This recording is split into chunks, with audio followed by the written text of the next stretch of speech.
దేవుణ్ణి అడుగుతావా, ఎందుకయ్యా నన్ను అనాథం చేశావని? దేవుణ్ణి అడుగుతావా, ఎందుకయ్యా అందరూ నన్ను ద్వేషించేటట్టు చేశావు నా బతుకుని అని? దేవుణ్ణి అడుగుతావా, ఎందుకయ్యా నేను ఎంతో ప్రేమించే వాళ్ళని నాకు దూరం చేశావని?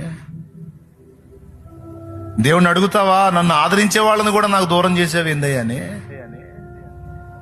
దేవుణ్ణి అడుగుతావా, ఎందయ్యా నన్ను ఊహించని శ్రమల కొలువులోకి నెట్టావని? అడుగుతావా?